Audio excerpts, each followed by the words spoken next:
What's up? What's up? Welcome back. Um, just give me a second to get started here. Your boy is not used to this. You know what I mean? Um, anyway, have you ever thought about why some groups bounce back from adversity while others stay stuck in the same cycles? It's not just depression keeping them down, it's something more subtle, something that many would say is invisible, right? And it's the habit of these people, these oppressed people, outsourcing their own power and handing over control to their future, of their future, to the very groups that once held them back. And the more they look to those groups for external validation, the weaker their foundation appears to become, right? This isn't some abstract lesson in history.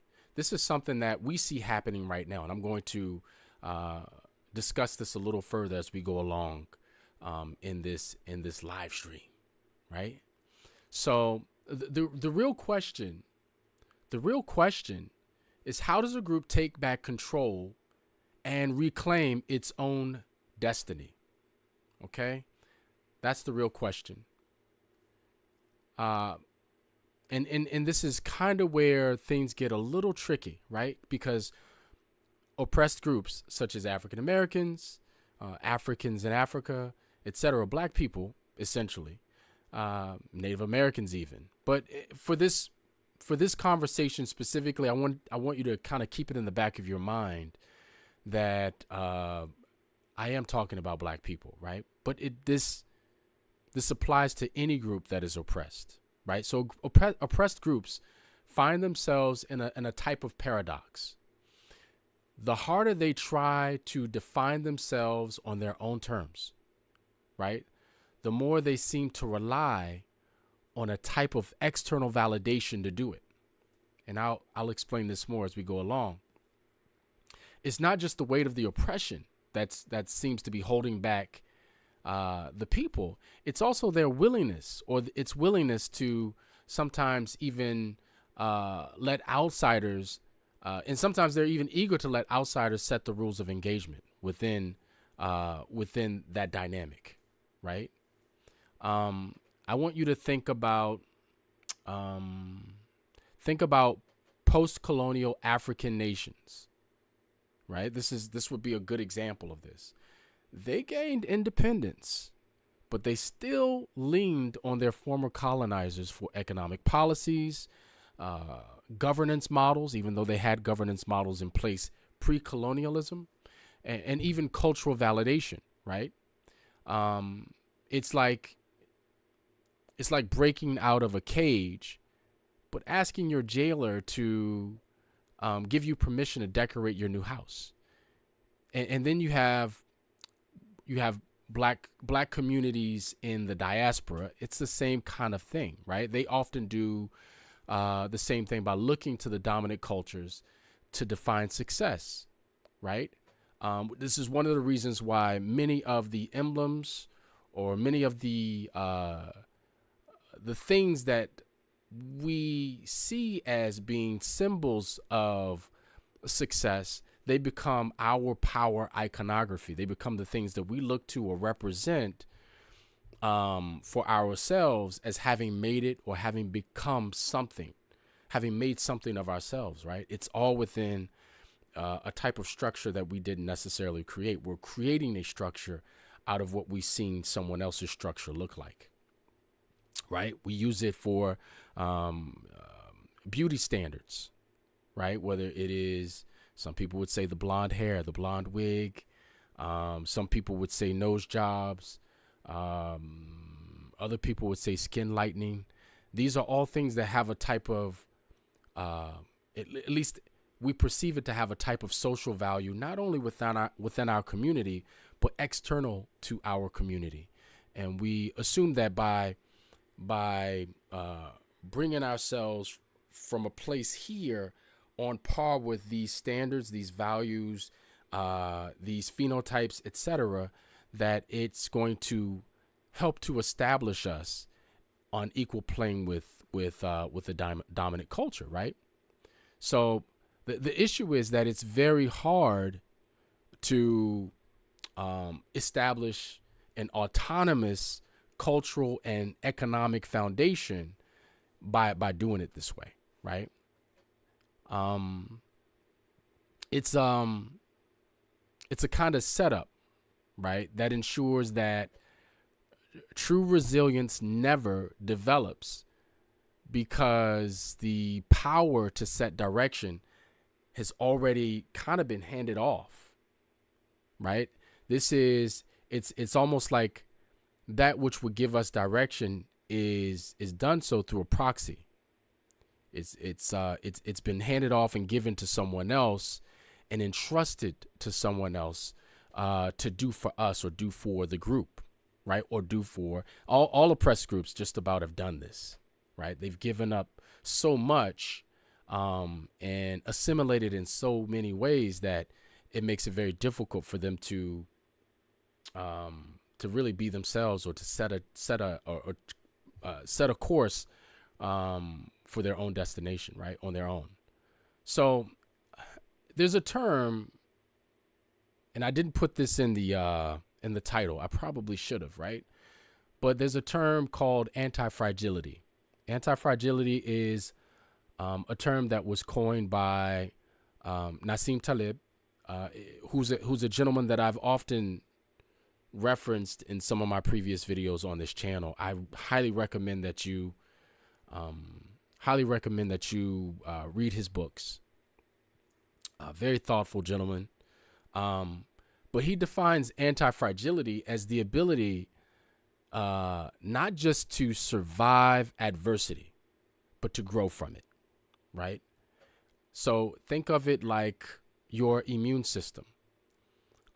Your immune system learns from exposure to threats, and through that exposure to threats, right, through by way of a vaccine or what have you. Sometimes, there's natural ways of exposing oneself to things, and being stung by a bee, right, or snake venom, right.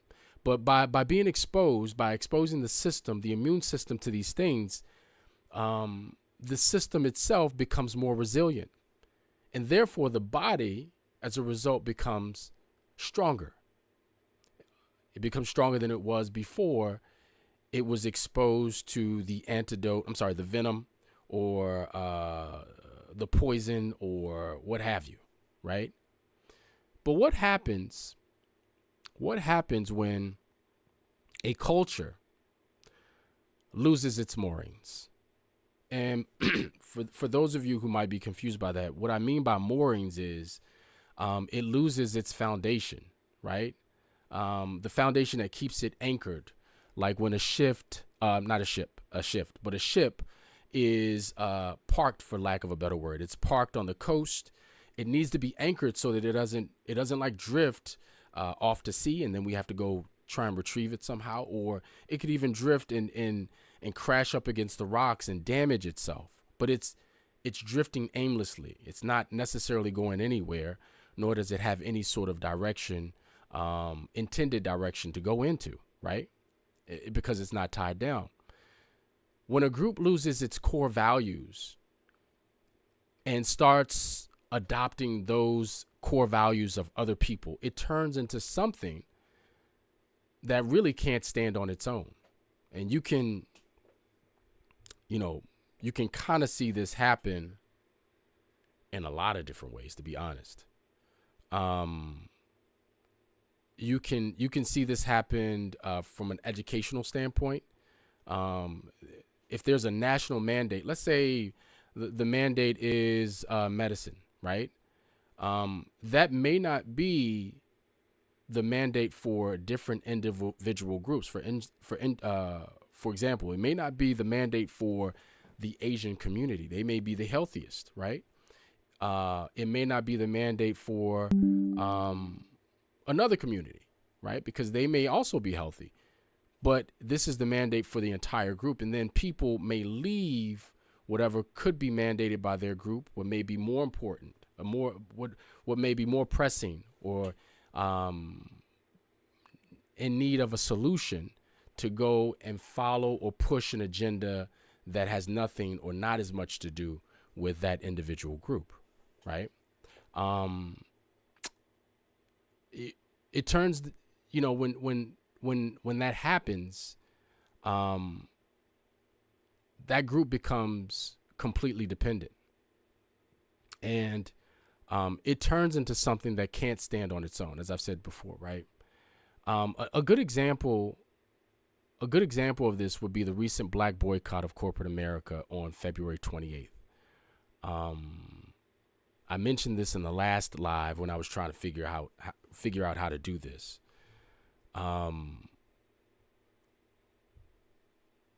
It had all the right intentions, right? I participated, but I truly believe that it unintentionally exposed how much economic agency is still measured in relation to dominant institutions, how much our economic agency is still measured in relation to dominant institutions, rather than through our own sort of like objectives and self-sustained alternatives, right?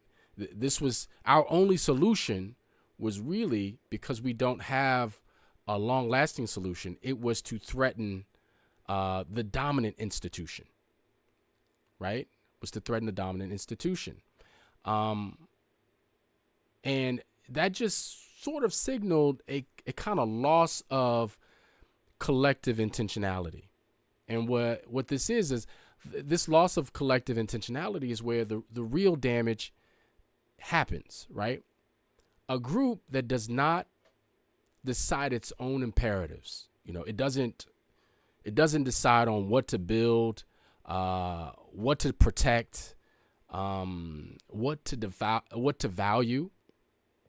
This group ends up, stagnation is the best case scenario, really. Okay. And the worst is full scale regression. Okay. And honestly, we've kind of seen both play out in different ways. Sorry, I'm just checking we've seen both play out in different ways. So what I would say is, picture this, right? A ship's crew constantly looking to rival captains for directions, right? Or on the horizon, you see a pirate ship coming. In the movies, typically that means, the call is to ready the ship for an attack of some sort, right? To get the weapons and the cannons ready, right? But imagine you see a rival ship on the ship. I don't know why I'm having such a hard time with that word, but you see a rival ship on the horizon, and instead of getting ready to compete, getting ready for some sort of clash, what you do is you ask for directions, right? You, instead of navigating your own course and determining and protecting what it is that you have, you're kind of waiting for approval from others who couldn't care less about where you end up. And that's exactly how, in my opinion, many oppressed groups operate, especially Black Americans, especially blacks, right? Allowing their cultural narratives to be curated by outsiders and shaped by external expectations rather than their own needs, their own intrinsic needs, right? Their own intrinsic needs. And you could ask yourself, what's the end result? Well, the end result is a culture in a constant state of reaction. A culture that is never in the driver's seat of its own story. Right? And this is where ethnocentricity starts to come in, which, maybe I hinted at earlier. I can't remember now. It is a live stream, but it's not just a tool. Ethnocentricity is not just a tool of the powerful. You see it everywhere, man. I mean, you have certain people on the dollar bill. You had people a couple of years ago, I guess during COVID, but they went to certain places and took statues down and effaced statues and all that kind of stuff because those were symbols of ethnocentricity, right? But it's not just a powerful tool. It's a non-negotiable for any group trying to establish self-determination. Truly. Society today loves to paint ethnocentricity as outdated and even dangerous.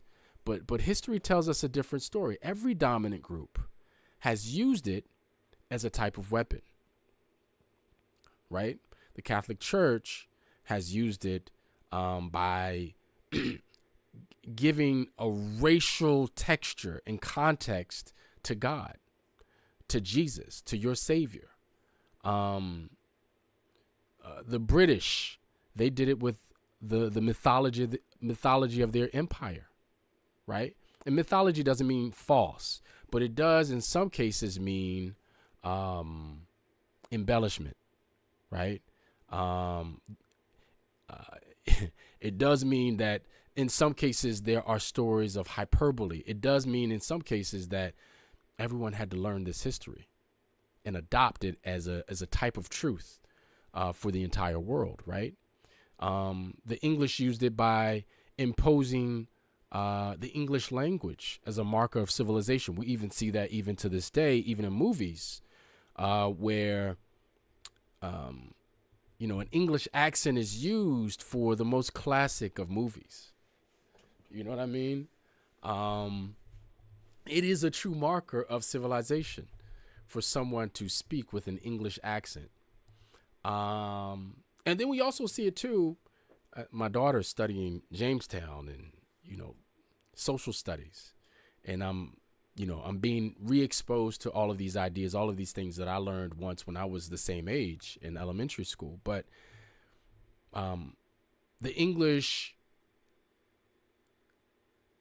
they use their legal and their bureaucratic systems, and they put them all in place. Their governments, their governance models, to keep their colonies economically tethered to them, even long after independence. I remember I was speaking with my wife, who's Jamaican, and we were just talking about how the Queen of England very recently was on the money in Jamaica, the Jamaican money, not necessarily the British money, but the Jamaican money. And this is true in Trinidad and maybe some other places as well. So that mythology not only kept people in place, but it was a subtle hint that we're still in control, right? We are still to be seen and associated with the money, the medium of exchange. You can't do anything without us brokering it, right? The same is true, even though there aren't any French people on the money, but the CFA is the same way in that it is controlled by the Bank of France, right? This is not something that the French West Africa controls whatsoever, right? This is something that is controlled completely. And I got a story about that. Maybe I should tell it. No, I'm not going to tell it, but I got a story about that too. Maybe I'll tell it another time, with the French money. But that French money is really only valuable within French West Africa. Once you leave, and that's really my story, but once you leave, that money is almost worthless, right? I found that out the hard way when I went to Tunisia, but I'll save that for another day. Silicon Valley, when we talk about cultural mandate and cultural, the cultural imposition on everyone else, Silicon Valley is also a good example of this, right? It's the same kind of strategy. It's a type of ethnocentricity. They sought to dominate through their obsession with disruption, through their, and you see it even today, their monopolization of the digital infrastructure, and then their ruthless push of brand innovation as the moral kind of imperative, right? So what does all of this mean? All of this means that without a strong center, what does all of this mean for black people, right? Without a strong center, or an oppressed people, without a strong center, a culture is relatively defenseless against dilution, right? Without a strong center. So there have to be things that you are anchored to, things that you agree upon, things that you believe in, things that you will not abandon, right? And what I mean by that is when a group doesn't clearly define and protect its own identity, it becomes vulnerable to being reshaped by outside forces. Think about the ship again. Outside forces, whether than through economic manipulation, whether than through media narratives or political pressure, until it barely resembles what it once was. And this is very important too, because like I said, when you lose your moorings and you don't have your own media narratives, you start arguing amongst yourselves about things that are really mandates for other people, or mandates maybe even for the larger group. You see this with Black MAGA, right? This is not a group of people that have their own identity. They have tethered themselves to an identity or narrative that is already out there. Even if some of those principles may be good, there was not a group of black people or group that sat together and determined their own or charted their own course, determined their own way of seeing this thing, right? So that's just kind of like a sidebar. That's what you're seeing there. And then when you do see people decide to do something as a group, it's not as if it's something that we all kind of voted on as a group, or we have representatives that we know went and spoke on our behalf to the larger group or the other leaders around the country for the group, the oppressed group. No. These are people who decided that they were the leaders in the group, which is fine too, because one way or the other, how the ideas get out there, it's kind of important, right? At least that there is some movement, some motion within the group towards a kind of ethnocentric ideal, right? But here's the kicker, right? Oppressed groups have been conditioned to reject ethnocentricity in favor of assimilation. And you don't really see this with other groups, but you see it with oppressed groups, right? You see it with black people especially, right? And so what they do is they trade their cultural currency.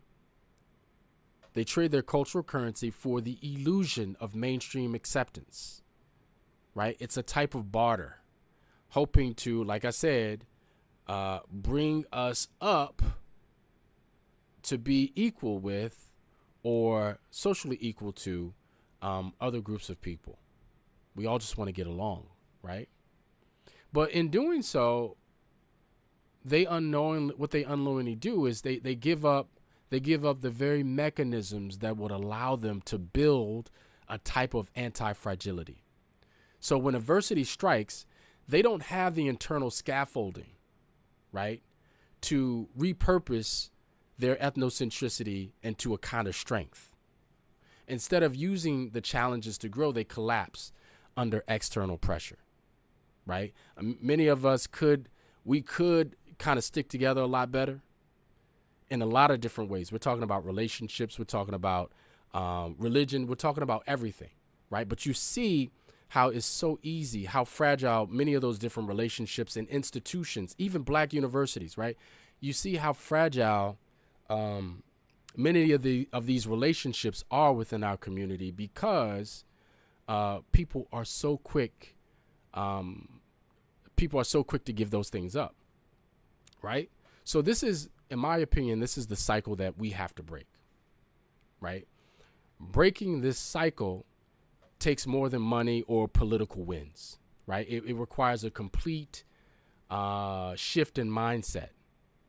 And if you think about what I was saying earlier, or in the last live when I talked about the boycott, and I was discussing how the true idea is to be owners. It's not to throw a tantrum, right? It's not to say, if you don't give me this, I'm not going to give you my dollars, and then not look at it from a long-term perspective and truly understand that you only have dollars, and dollars are only a medium of exchange, right? They aren't real things.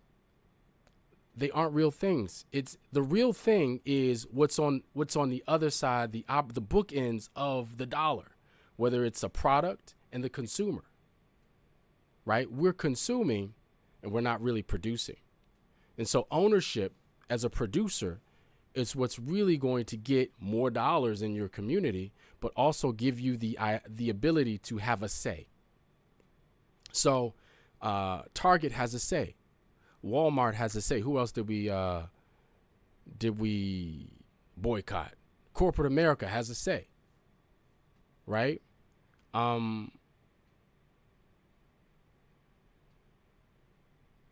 If we let's say this: it requires a complete shift in mindset, and if a group can't assert its own sort of cultural primacy, right? If it keeps looking for permission to define itself, it will always be at the mercy of those who have no interest in seeing it thrive, right? Antifragility doesn't come from waiting for approval, okay? It comes from relentless self-definition, cultural confidence, and it comes from refusing to navigate with borrowed comp, right? So just to wrap this all up, the question isn't whether oppressed groups, or in this case, Black people, can reclaim their power. The real question is, are they finally ready to stop asking for permission? Because essentially, in some ways, you can see some of that in the boycott on the 28th, but in some ways, you're still seeing a type of Stockholm syndrome too, where they are asking for permission, and they're not really interested in building their own, right? So anyway, that's that. I don't know how long this went. I'm anxious to see how it turned out. I hope my sound was okay. If any of you have seen this and you think it was pretty good, if you have any comments, please leave them down below. I'm probably going to do a few more of these before I put out any more videos. I'm just trying to get some of my ideas out and then refine those maybe in videos. But so I'm very interested to hear what you have to say, to get your feedback, and I'll see you in the next one. Peace.